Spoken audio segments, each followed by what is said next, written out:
Hello guys. आज का हमारा टॉपिक है application of first law of thermodynamics और इसमें हम पहला एप्लीकेशन पढ़ेंगे जो कि है आइसोकोरिक प्रोसेस। आइसो का मतलब होता है सेम और कोरिक का मतलब होता है वॉल्यूम। इसका मतलब ये है कि ये एक ऐसा प्रोसेस है जिसमें वॉल्यूम ऑफ द सिस्टम जो है वो फिक्स होगा, वो चेंज नहीं होगा। इसी प्रोसेस को इसलिए हम आइसो वॉल्यूमेट्रिक प्रोसेस भी कहते हैं और इसको आइसोमेट्रिक प्रोसेस भी कहते हैं। और इन सब नेम्स का एक ही मतलब है कि वो सिस्टम जिसका वॉल्यूम सेम होगा, वो चेंज नहीं होगा, फिक्स होगा, तो इसी सिस्टम को आइसोकोरिक सिस्टम कहते हैं और उसी थर्मोडायनामिक प्रोसेस को आइसोकोरिक प्रोसेस कहते हैं। इस प्रोसेस के बारे में हम ये भी कह सकते हैं कि ये वो प्रोसेस है जिसमें वर्क डन जो है वो ज़ीरो होगा। और वर्क तब जीरो होगा जब हम फिक्स पिस्टन वाला सिस्टम कंसीडर करेंगे। ये कंटेनर हमने कंसीडर किया है जिसका पिस्टन जो है वो बिल्कुल फिक्स है, वो मूवमेंट नहीं कर रहा, मूव नहीं हो रहा। जब ये मूव नहीं होता तो चेंज इन वॉल्यूम जो है वो जीरो होगा। हाँ, हीट हम इसको दे भी सकते हैं, हीट हम इससे ले भी सकते हैं। तो हम सिंपली ये कह सकते हैं कि ये कूलिंग प्रोसेस है या हीटिंग प्रोसेस है। यहाँ पर हम कूलिंग और हीटिंग कर सकते हैं लेकिन सिस्टम को हम एक्सपेंड या कंप्रेस नहीं कर सकते। अगर हम first law of thermodynamic use करेंगे इसी सिस्टम के लिए तो फर्स्ट लॉ ऑफ थर्मोडायनामिक के मुताबिक जो इंटरनल एनर्जी है वो बराबर होता है हीट के और वर्क के। और हमें ये भी पता है कि वर्क जो है वो पी डी वी के बराबर होता है और इसी सिस्टम में डी वी जो है वो डेल्टा वी जो है वो जीरो के बराबर होता है। तो इस टर्म को हम जीरो कंसिडर करते हैं। जब ये जीरो पुट कर देते हैं तो हमारे पास क्या आ जाता है कि डेल्टा यू जो है वो हीट के बराबर होता है। मतलब ये कि यहाँ पर जो हीट हम सप्लाई करेंगे सिस्टम को वो सिर्फ और सिर्फ internal energy of the system को इंक्रीज़ करेगा। इसी तरह अगर हम हीट को सिस्टम से बाहर की तरफ लेंगे तो वो क्या करेगा, वो internal energy of the system को डिक्रीज़ करेगा। तो ओवरऑल इस तरह के सिस्टम में इंटरनल एनर्जी में सिर्फ चेंज आएगा या टेम्परेचर ऑफ द सिस्टम जो है वो इंक्रीज होगा या वो डिक्रीज होगा। इसलिए हम इसको कूलिंग और हीटिंग प्रोसेस भी कहते हैं। तो अब ये प्रोसेस दो तरह के हो सकते हैं कि हम हीट दे रहे हैं सिस्टम को, heat given to the system, तो वो पॉजिटिव कंसिडर होगा, तो डेल्टा यू फिर प्लस क्यू के बराबर होगा अगर हमने हीट दिया है सिस्टम को, क्योंकि इंटरनल एनर्जी वो इंक्रीज करेगा और जब इंटरनल एनर्जी डिक्रीज होगी तो उसकी वैल्यू पॉजिटिव होनी चाहिए। तो इसलिए हीट भी हमारे पास पॉजिटिव आ गया। इसके बरक्स अगर हम हीट ले ले सिस्टम से, heat taken out from the system, तो उसी सूरत में क्या होगा कि इंटरनल एनर्जी डिक्रीज होगी और जो डेल्टा यू है वो हमारे पास फिर नेगेटिव आएगा। तो ये बातें जहन में रखनी चाहिए कि प्रॉब्लम सॉल्व करते वक्त ये चीज़ें जो है ये यूज़फुल हो सकते हैं। अब हम अगर पी वी डायग्राम को ड्रा कर ले इसी लॉ के लिए, तो चूँकि हमें पता है कि वॉल्यूम जो है वो चेंज नहीं होगा और प्रेशर जो है सिस्टम का वो इंक्रीज़ होगा। प्रेशर इसलिए इंक्रीज़ होगा क्योंकि सिस्टम का वॉल्यूम फिक्स है, तो जितना हीट हम देंगे तो इंटरनल एनर्जी को इंक्रीज़ करेगा और मॉलिक्यूल जो है वो ज़्यादा से ज़्यादा रैंडम मोशन करेंगे और वो पिस्टन और वॉल्स ऑफ द कंटेनर पर फोर्स एक्सर्ट करेंगे और वो फोर्स जो है वो ग्रेजुअली इंक्रीज़ होगा। तो इट मीन के pressure of the system overall जो है वो इंक्रीज़ होगा लेकिन वॉल्यूम जो है वो फिक्स रहेगा। यहाँ पर आप देख रहे हैं कि वॉल्यूम तो कांस्टेंट है लेकिन प्रेशर हम ग्रेजुअली बढ़ा सकते हैं, मीन सिस्टम का प्रेशर जो है वो बढ़ सकता है। तो यहाँ पर हम दो पॉइंट्स को आप कंसिडर कर रहे हैं। पॉइंट ए को हम कंसिडर करें तो यहाँ पर प्रेशर जो है वो कम है, यहाँ पर हीट हमने अभी सप्लाई अगर नहीं किया हुआ है, ये पोजीशन ये इनिशियल पॉइंट है जब हीट हमने नहीं दिया है सिस्टम को। लेकिन जब हम हीट सप्लाई कर रहे हैं तो प्रेशर जो है वो बढ़ रहा है चूँकि, लेकिन यहाँ पर चूँकि पिस्टन जो है वो फिक्स है, सिस्टम जो है वो एक्सपेंड नहीं हो रहा, तो ये डायरेक्टली इंटरनल एनर्जी और उसके प्रेशर को इंक्रीज़ करेगा। तो यहाँ पर आप देख रहे हैं कि इसका प्रेशर जो है वो ग्रेजुअली इंक्रीज़ हो रहा है लेकिन वॉल्यूम जो है वो फिक्स होगा। तो अगर हम ग्राफ प्लॉट करना चाहें तो वो perpendicular to the X axis एक स्ट्रेट लाइन होगा। परपेंडिकुलर इसलिए कि हमने वॉल्यूम को ना तो इस तरफ लेके जाना है ना इस तरफ लेके जाना है, ना हमने वॉल्यूम को कम करना है ना हमने वॉल्यूम को ज़्यादा करना है, बल्कि वॉल्यूम को फिक्स रखना है और प्रेशर जो है उसको ग्रेजुअली बढ़ाना है। तो यहाँ पर आप देख रहे हैं कि प्रेशर तो बढ़ रहा है लेकिन वॉल्यूम जो है वो फिक्स है। हाँ, ये याद। दूसरा एप्लीकेशन जो है फर्स्ट लॉ ऑफ थर्मोडायनामिक का है वो आइसोबारिक प्रोसेस है। आइसो मीन सेम, बार मीन प्रेशर या बैरिक मीन प्रेशर। तो ये वो प्रोसेस है जिसके दौरान, ये वो थर्मोडायनामिक प्रोसेस है जिसके दौरान सिस्टम का प्रेशर जो है वो कांस्टेंट रहेगा। तो सिस्टम के प्रेशर को हम किस तरह कांस्टेंट रख सकते हैं, हम सिस्टम को अलाउ करेंगे कि ये वर्क करे ताकि प्रेशर ऑफ द सिस्टम को वो बैलेंस करे। किस तरह बैलेंस करता है वो आप यहाँ पे देख सकते हैं। यहाँ पर हमने क्या कंसीडर कर दिया, हमने एक मूवेबल पिस्टन वाले सिस्टम को कंसीडर कर दिया है और जब हम हीट दे रहे हैं सिस्टम को तो वो क्या करता है, वो सिस्टम के इंटरनल प्रेशर को जो है वो बढ़ाता है। जब प्रेशर बढ़ जाता है तो पिस्टन पर जो है प्रेशर इंक्रीज हो जाता है या फोर्स इंक्रीज हो जाता है और उसी फोर्स या प्रेशर की वजह से पिस्टन जो है ऊपर चला जाता है और जब पिस्टन ऊपर चला जाता है तो वॉल्यूम ऑफ द सिस्टम जो है वो इंक्रीज हो जाता है और जब वॉल्यूम इंक्रीज हो जाता है तो प्रेशर जो है वो दोबारा डिक्रीज हो जाता है। तो ये वापस उसी इक्विलिब्रियम पोजीशन पर आ जाता है जिस तरह वो पहले था। मतलब पहले भी गैस ने पिस्टन के वेट को बैलेंस किया था और बाद में भी गैस ने पिस्टन के वेट को बैलेंस कर दिया, लेकिन उसके लिए सिस्टम ने क्या कर दिया, सिस्टम ने खुद को एक्सपेंड कर दिया। तो जब आप हीट देंगे तो इंटरनल जो प्रेशर है वो इंक्रीज़ होगा, तो प्रेशर के इंक्रीज़ होने से पिस्टन के वाल्स पर फोर्स एग्जर्ट होगा और उसी फोर्स की वजह से पिस्टन वर्क करेगा, आगे मूव करेगा, डेल्टा एक्स कवर करेगा और उसके वजह से वॉल्यूम में चेंज आएगा, वॉल्यूम इंक्रीज़ होगा और जब वॉल्यूम इंक्रीज़ होता है तो प्रेशर वापस डाउन हो जाता है और जब प्रेशर वापस डाउन हो जाता है तो ये उसी वैल्यू पे आ जाता है जो इसकी इनिशियल वैल्यू थी। तो इस तरह प्रेशर जो है वो सिस्टम के अंदर कांस्टेंट रहता है और ये रोल कौन प्ले करता है, यहाँ पर मूवेबल पिस्टन जो है वो ये रोल प्ले करता है कि प्रेशर को कांस्टेंट कायम रखे। अच्छा, अगर हम थर्मोडायनामिक्स के इक्वेशन की तरफ आएँ तो इक्वेशन हमें पता है कि फर्स्ट लॉ ऑफ थर्मोडायनामिक्स इसके बराबर होता है। अब हमें ये भी पता है कि जो वर्क डन है वो असल में बराबर होता है पी डेल्टा वी के, और ये हीट वो हीट है जो हमने सप्लाई किया था सिस्टम को। तो अब क्या होगा, अब दो बातें हैं। यहाँ पर आप देख रहे हैं कि इंटरनल एनर्जी स्टिल जो है वो इंक्रीज़ हुई है। वो इसलिए इंक्रीज़ होती है क्योंकि ये प्रोसेस जो है वो क्विक प्रोसेस है, हीट जल्दी सिस्टम के अंदर चला जाता है तो वो प्रेशर के साथ साथ इंटरनल एनर्जी जो है वो भी इंक्रीज़ कर देता है। इंटरनल एनर्जी इसलिए इंक्रीज़ होती है क्योंकि यहाँ पर मॉलिक्यूल्स है वो हीट गेन कर देते हैं और उस हीट के गेन की वजह से उसकी काइनेटिक एनर्जी इंक्रीज़ हो जाती है और सिस्टम का टेम्परेचर जो है वो भी बढ़ जाता है। तो जब टेम्परेचर बढ़ जाता है तो क्या होता है, इंटरनल एनर्जी भी बढ़ जाती है। तो इस प्रोसेस के दौरान इंटरनल एनर्जी कांस्टेंट नहीं रहती बल्कि वो भी चेंज हो जाती है। तो ये भी चेंज हो जाती है, इंक्रीज़ हो जाती है, वर्क भी हो जाता है और हीट जो है वो भी सिस्टम को सप्लाई हो जाता है। तो अब एक और बात ये भी हो सकती है कि हम सिस्टम से हीट ले भी सकते हैं।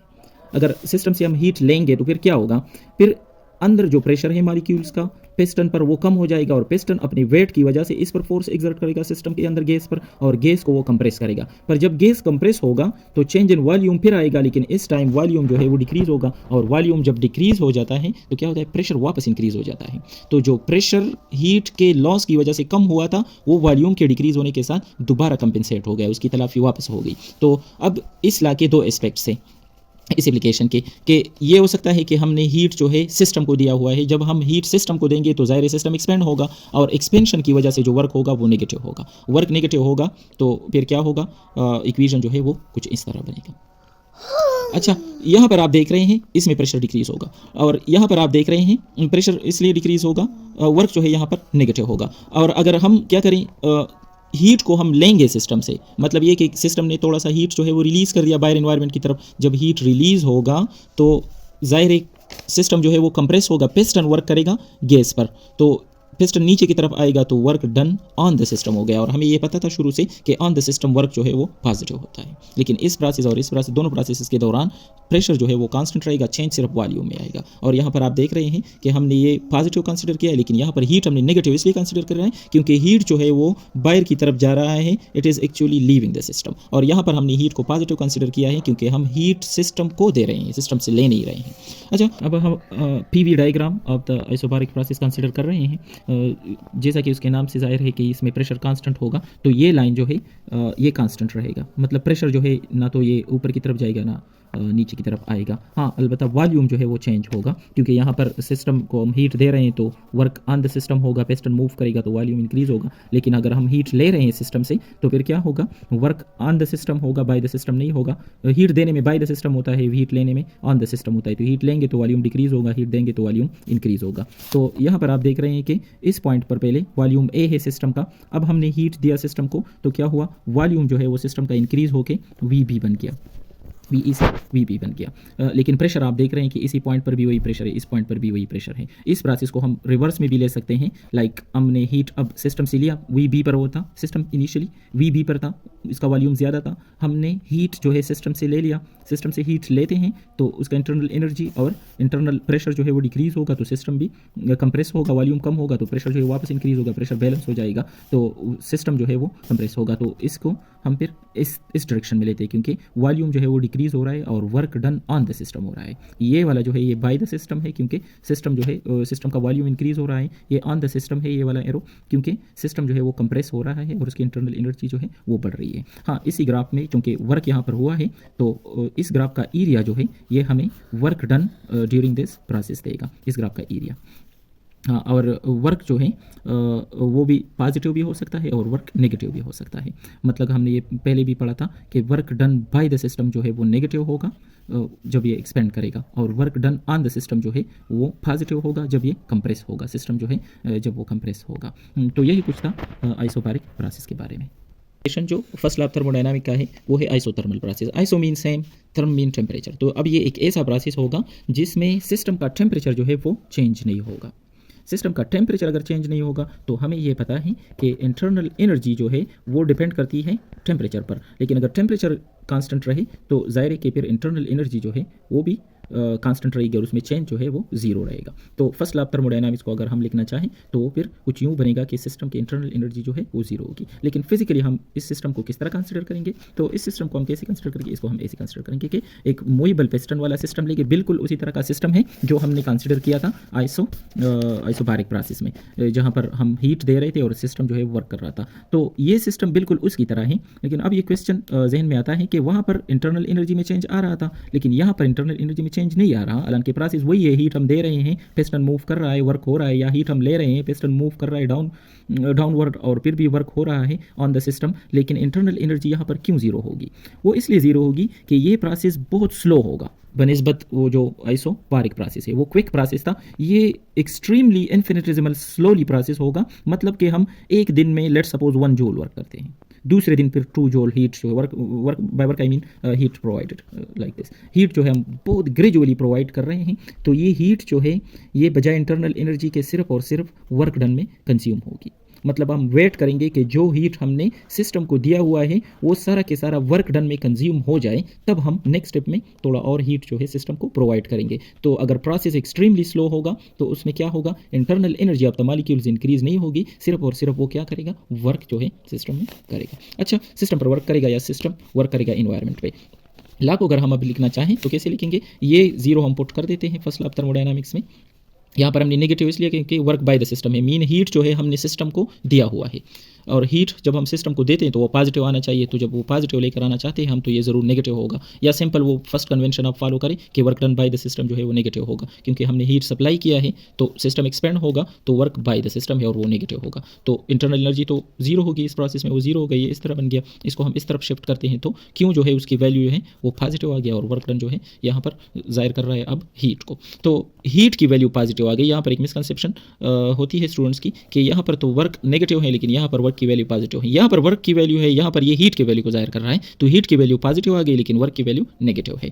तो positive heat mean heat given to the system, heat enter to the system. अब ये भी हो सकता है कि हम हीट ले रहे हैं सिस्टम से, हीट हमने ग्रेजुअली सिस्टम से लिया और हमने वेट किया हत्ता कि जितना हीट हमने लिया हुआ है वो उसके मुताबिक सिस्टम जो है वो एनवायरनमेंट पर वर्क करे, सॉरी एनवायरनमेंट जो है वो सिस्टम पर वर्क करे। तो एनवायरनमेंट जो वर्क कर रहा है सिस्टम पर वो इंटरनल एनर्जी को इंक्रीज नहीं होने देगा, क्योंकि हम क्या कर रहे हैं, इस प्रोसेस को बहुत ग्रेजुअली कंसीडर कर रहे हैं। जितना भी हीट लॉस हुआ है वो अपीयर हो जाएगा in the form of heat, in the form of work done on the system. तो ऑन द सिस्टम हमें पता है कि वर्क जो है वो पॉजिटिव हम कंसीडर करते हैं, डेल्टा यू फिर हम जीरो पुट कर देते हैं। तो यहाँ पर आप देख रहे हैं कि वर्क पॉजिटिव है लेकिन हीट की वैल्यू नेगेटिव होगी, क्योंकि इसको अगर हम शिफ्ट करेंगे इस साइड पर तो ये नेगेटिव बन जाएगा। तो यहाँ पर आप देख रहे हैं कि ये उसी कन्वेंशन को प्रूव कर रहा है, उसको जस्टिफाई कर रहा है कि हीट की वैल्यू यहाँ पर नेगेटिव आ रही है। नेगेटिव क्यों आ रही है? क्योंकि इसकी वैल्यू यहाँ पर नेगेटिव है। यहाँ पर याद रहे कि हीट की वैल्यू, ये टर्म जो है ये हीट की वैल्यू को जाहिर कर रहा है, हालांकि यहाँ पर ये टर्म जो था ये पॉजिटिव था। तो it mean work done on the system is positive, but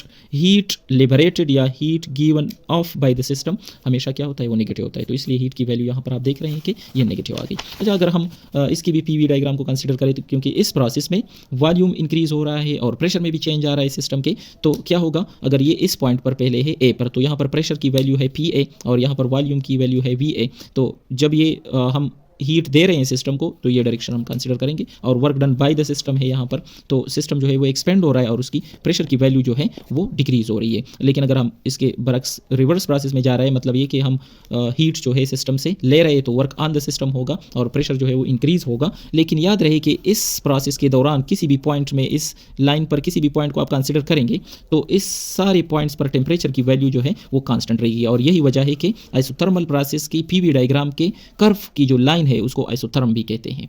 तो ये कुछ चीज़ें थी आइसोथर्मल, आइसोबारिक और आइसोकोरिक प्रोसेस के बारे में। इसके कुछ और भी एप्लीकेशन रहते हैं, उनको हम फिर अगले वीडियोज़ में एक्सप्लेन करेंगे। Thank you very much.